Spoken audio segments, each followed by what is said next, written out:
and welcome to a quick, well, this is not going to be a quick, but this is just a basic rant about D&D and problems. And last session, I actually played in my normal game two of the big problems in D&D that you're going to find nowadays actually came together and created a really bad situation. Those two things are bad and poorly balanced homebrews. In this case, I don't believe the homebrew is actually balanced at all. And bad players. Now, if you're dealing with just one of those things, you can generally just deal with it. There's ways to deal with like GMs who want to use bad homebrews, and there's ways to deal with people who are just bad players. And I don't mean like, I think if you listen to the story. So this is more for people who understand what D&D they've played it before and whatnot. Feel free to listen to this if you're a newbie, but you might be a little bit lost. But hopefully, after I get done with the story, you'll understand what the idea of a bad D&D player is. So, we start out a couple weeks ago. Did the first session with some new players. My character ended up spending some time helping this one character out who kept on doing like kind of like weird stuff, but it was fine. There was nothing like bad about it really. It was just, sometimes you need that one person to, try to, mix it up a little bit and get stuff started in terms of maybe you want to be a bad idea dinosaur and start doing stuff. Sometimes that's fun, so that's fine. However, the second session I played with this player, we were fighting what ended up turning out to be classic hellhounds. We were all level 10, and I was on my mount, I'm a barbarian, and I'll get into that a little bit later, but I was basically tanking for the party, trying to make sure that we weren't going to waste spell slots and whatnot on this encounter, because, again, we were in a very bad place where very bad stuff happens, and generally it's good if you can get through an encounter without wasting spell slots, so you can then spend them on the next battle. And so, it was pretty much at the end of the battle. The party had kind of branched out. I was dealing with like a bunch of them. They had already killed the other ones. The ones that I was dealing with them, a lot of them were already beat up. And so it was just a matter of just finishing up the fight. My mount had actually gotten hurt. I didn't realize that these creatures were hellhounds, and thus they had a breath weapon, which, if you know about D&D, mounts, if you don't have a spell that allows you to summon a mount, they're very easy to kill in D&D.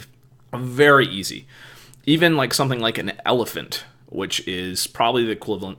It doesn't have that many hit points, especially at like level 10.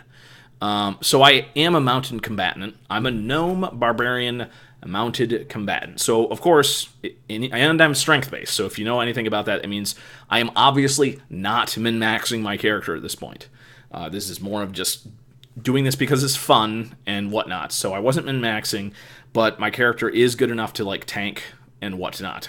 So I was doing that. My mount was getting hit a little bit, but because I'm a mounted combatant, like they weren't hitting him with physical attacks. They were hitting him with like area of effect spells. So, battle was wrapping up nicely. Nobody had gotten down.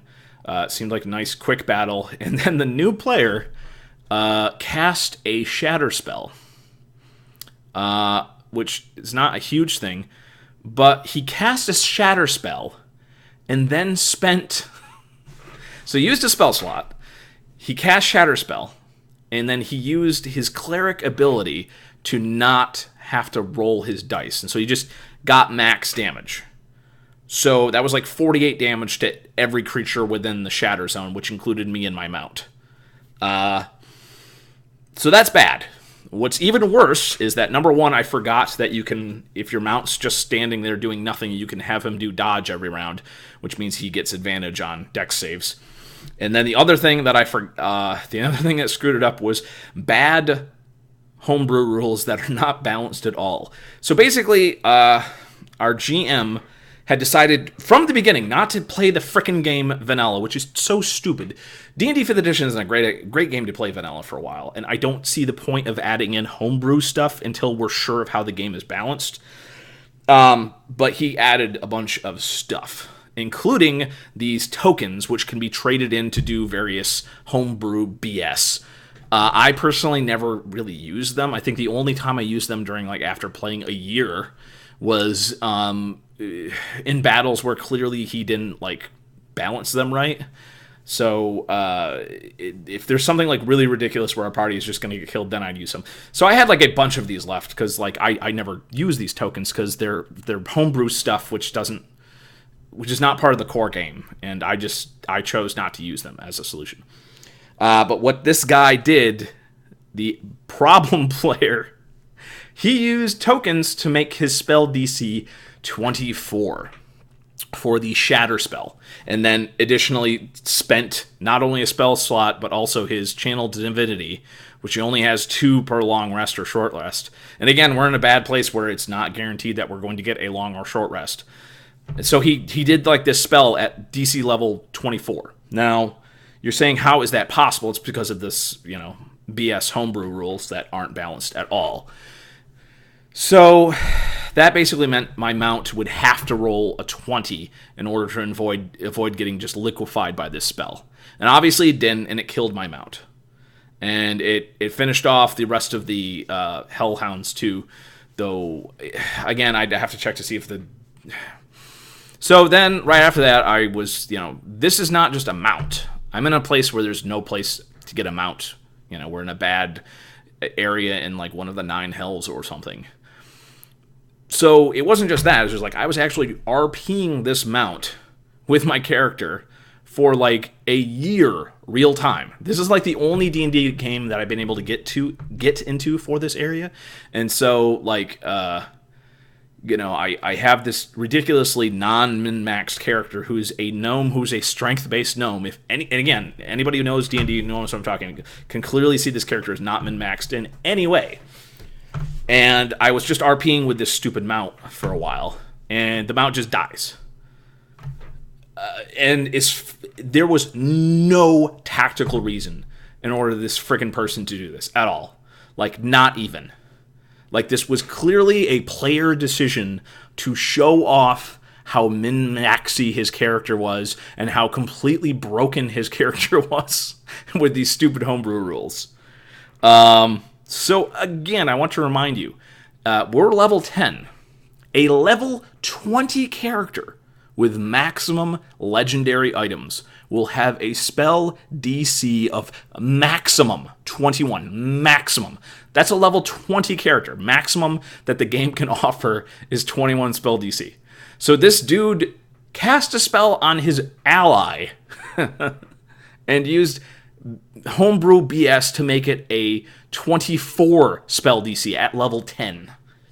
And he also threw in not only a spell slot, but his Channel Divinity for no tactical reason. And the only thing he really did, it would have taken less time just to kill these things normally through combat. But he didn't want to do that. I don't see how that's possible that could be a character decision. As soon as he did it, the rest of the people playing were like, what? Why did you do that? It was obvious. And then instead of just admitting that it was just him, he hid behind his character flaw and said, oh, my character is just reckless in combat. That's my character flaw. So he didn't admit that it was because of his own little, like, I don't know, wanted to show off that what he can do with the broken homebrew rules, which... Frankly, anybody who's a caster could do that. Like, the homebrew rules, if you're not a caster, like, you're completely... You are way, way weaker than anybody else. Since I'm playing a barbarian who can't cast spells, clearly I'm much weaker than everybody else, which is fine. Again, like, I was not informed that this was going to be a min-max thing. I was kind of under the impression that we were actually sort of trying to roleplay a little bit. So, yes, so that's fine. If his character... really is that reckless that he would cast like the most powerful spell ever seen in the D&D universe on an ally like that, then that's a character nobody would want to hang out with that guy, and we would have to, like, he would be more of a threat to us than any of the monsters, and there's no way we would travel with that guy, much less like not tried to kill him for doing that. So again, however many sessions like dozens of sessions with this RP mount that was just killed by this guy. And the DM, instead of like trying to do anything about this, he basically pulls some DM stuff to make sure that there's no real chance that anybody could get retribution on this other player. So the player pretty much gets away scot-free.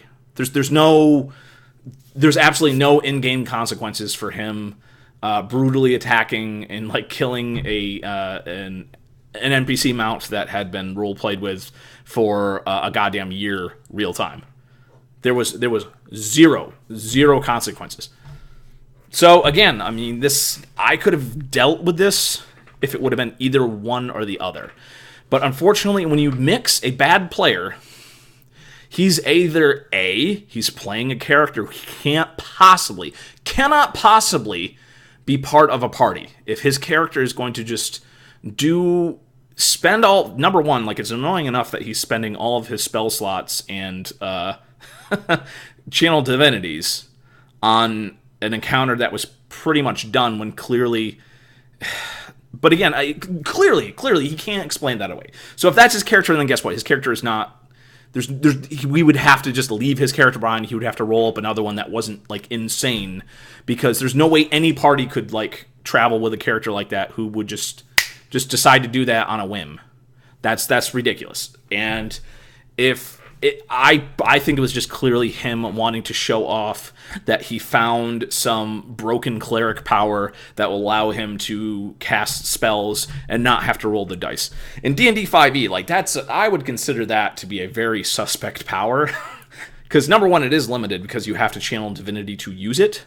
But at the same time, like, when D&D 5e was so great because there's so much rolling of dice, I like the fact that there's no rolling max on crits. I like that you have to roll the dice. That's awesome. I love that. But he has a power that allows him to get max damage. And he also has this homebrew nonsense that allows him to just have a spell DC of 20C. And again, this just happened, like, he just did it. He didn't, like, yell anything. Because if he would have yelled at me and let me know he was going to do this, then I believe I would have had an opportunity with the homebrew BS chips to cash in, like, as many of those as I could, because I never used them to save my damn mount. Again, I don't care about myself at this point. I know the fact is the mount is, like, something that's irreplaceable. You can't replace that in the area that we're in. So mechanically, like, that's messed up.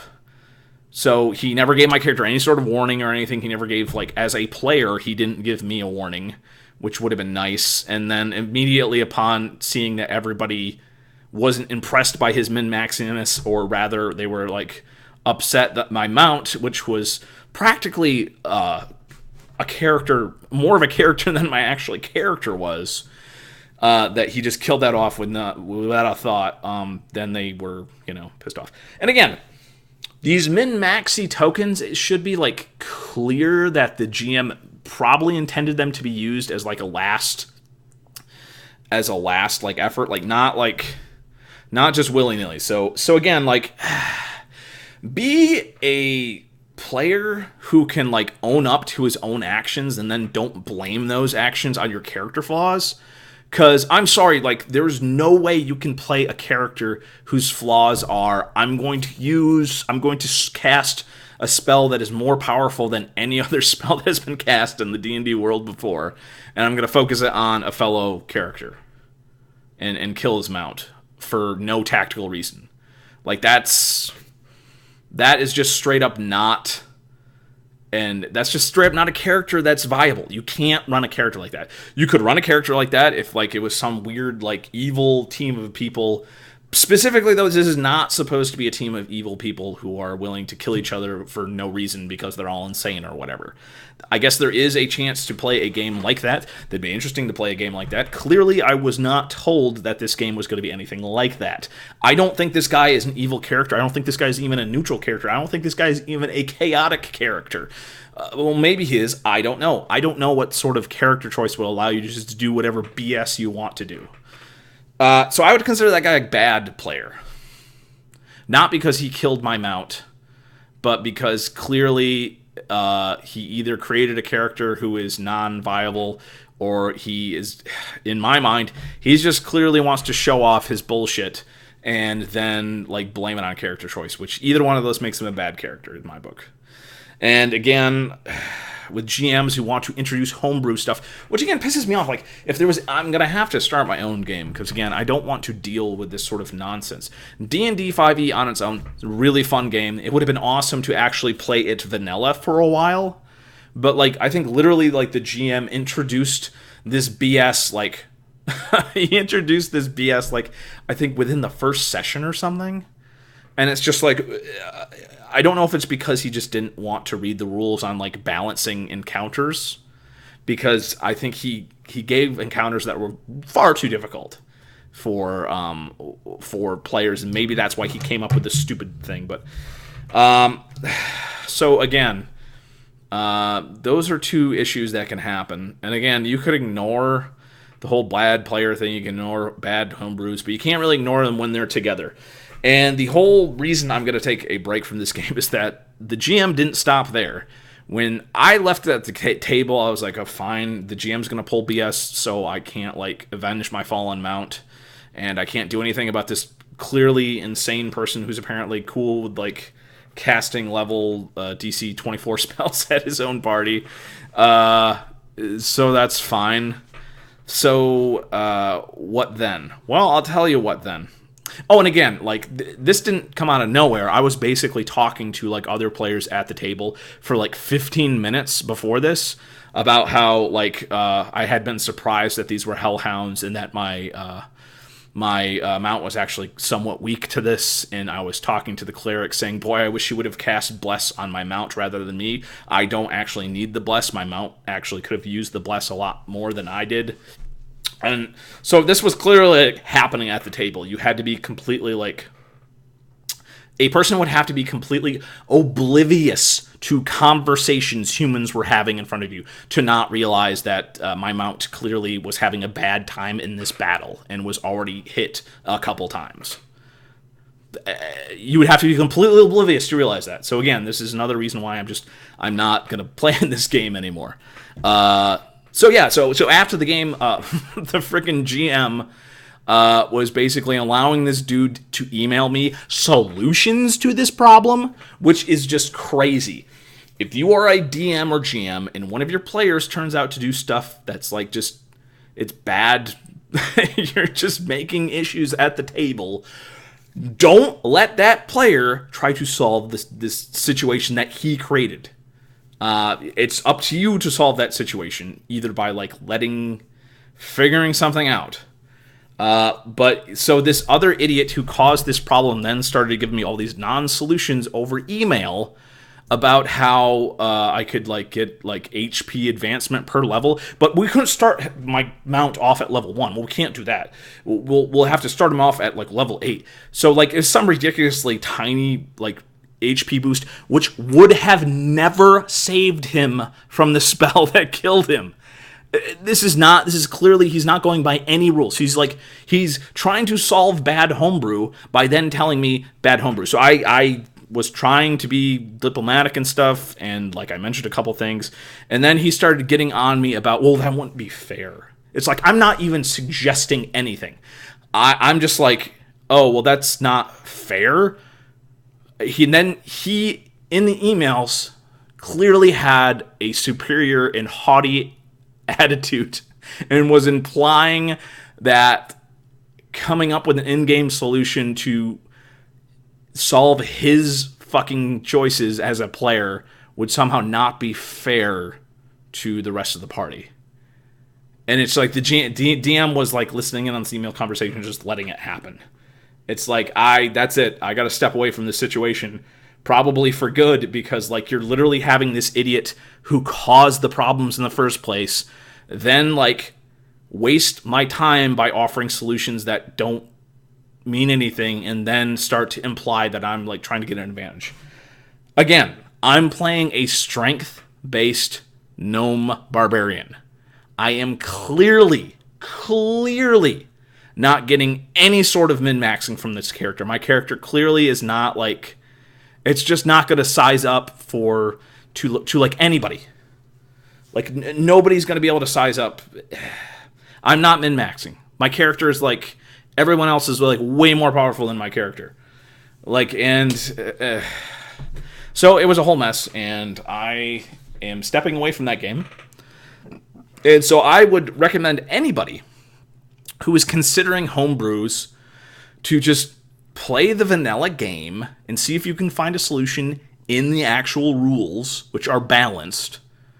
And because if you have any players who have the potential to be bad players and, you know, do just meaningless stuff like this and then not be like, you know, not have the integrity to just own up that they made a bad choice. So yeah. So again, I'm done with that game. And again, don't homebrew until you've actually played the vanilla game a couple times. That would be great. And if there's any bad players, like, don't then allow them to continue their bad BS outside the actual game. Because again, I was actually pretty proud of myself that I just left everything at the table, and I was fine with everything. And what really bothered me was the DM allowing this person to email me solutions that were not coming out of the book, that like didn't actually solve anything, and then he was clearly being like talking down to me. When I play D&D, I just want to have fun. And if I'm getting into a situation where we're min-maxing, fine. I can actually, because I am a DM and I know the books, I can actually min-max better than anybody. Period. I generally don't want to min-max better than everybody because it's more fun, in my opinion, to play a character who's not, like, overpowered and has to do certain things in order to be, like, played optimally. I don't want to be in a game like that, and I don't think would ever run a game like that. I understand that other people, I'm sure that other people like games like that, and that's fine, more power to you, as long as you're absolutely clear that that's the sort of game you're running. And if that's not the sort of game you're running, then you really might want to like let players know that. And again, if you do something incredibly stupid as a player, don't blame it on your character traits. Just because you have reckless in combat, that doesn't mean you're reckless with other people's, like, characters and whatnot. That means you're reckless in terms of...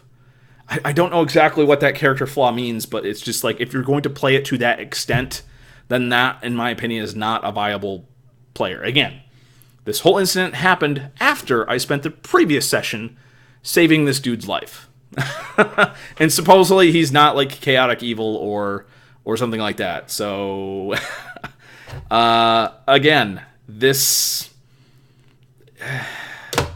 as far as I'm concerned, players like that, and, you know, and here's the thing, too, if he gave indication that he did not care about me and would gladly endanger me, like, that would be fine. But for his first, like, big thing, out of nowhere, he wasn't role-playing a guy that would do something like this.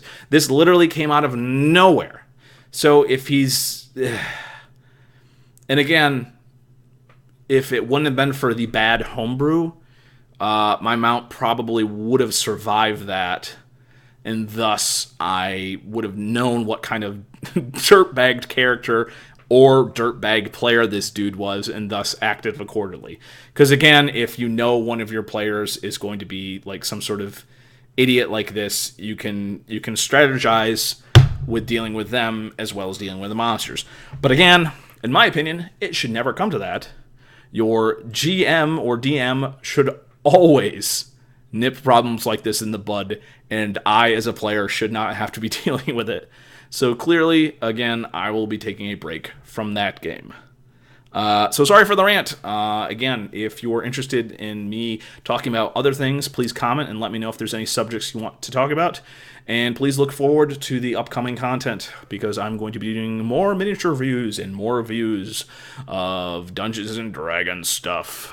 Have a nice evening.